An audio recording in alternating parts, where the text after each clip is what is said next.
Hello VC, Plastic Eric here, Plastic Soundwave Cult, here for a lovely Memorial Day edition of Collection Connection, the game that's just an excuse to talk about music. It's a game I play with my brother Bryce over on Good Show Ponsonby. I will show a video every Monday. He will show a video every Thursday that's based on any kind of connection to the album that I showed. And then on Monday, I will show an album from my collection that somehow connects to the one he showed on Thursday. And we've been going on and doing a chain of these for the whole time.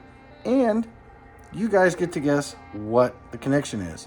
And on the last one, nobody was able to guess what the correct connection was. And what it was is between the Claiborne Lennon Delirium's South of Reality and Cake's Pressure Chief. Both have appearances of drumming by Paolo Baldi. And with that, I'll go into what Bryce did his video on last week, which was Cake's Pressure Chief. I found that album to be all right. It was a little bit more than what I thought it would be, actually. I thought that all the songs would kind of sound the same, only because the songs that I've heard from them before sound a little bit similar. But overall, I found that sound was in this album, but there were some other songs that kind of broke it up a little bit, and they kind of expanded out.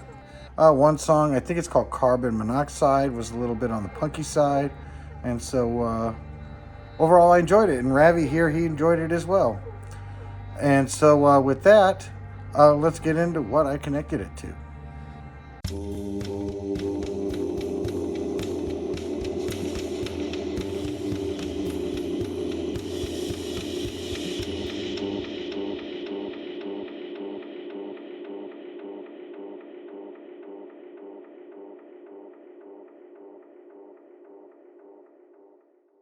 And so the album that I connected to Bryce's album was a band that is pretty new to me, even though I have cousins in Holland that have been enjoying this band for a long time.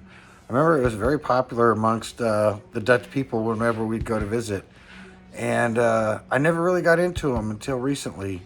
And I decided to go ahead and buy a couple records the last time I went and saw Bryce from this band. And that would be one of them that I bought. I Am, from Earth, Wind, and Fire. I don't know if this is their most popular album, but this is the album that I've listened to so far that had the most songs that I recognized on it. Overall, it's pretty good.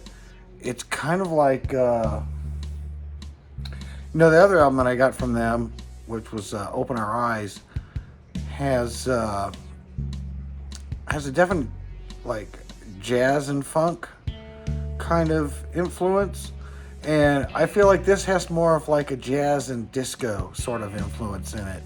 But I think it sounds great. I've always been a fan of disco. I know a lot of people who probably watch me don't like disco, and I get that. But for the most part, something that I like, and I found this album to be quite pleasant.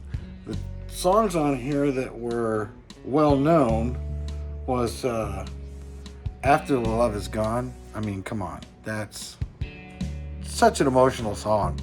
I really enjoy listening to it. It's a little bit on the poppier side, almost easy listening, but man, I think it's a banger. I love listening to that song. After the Love Is Gone, how could be what was so right, now it could be so wrong. Life. And then the other song on here is Boogie Wonderland from Earth, Wind, and Fire. And funny enough, I think I just recently got that song when I think it was maybe the second Guardians of the Galaxy album that has it on there. One of the Guardians of the Galaxy soundtrack albums has that song on it. I'm pretty sure, because it was already in my iTunes, and I think that's the picture I saw with it.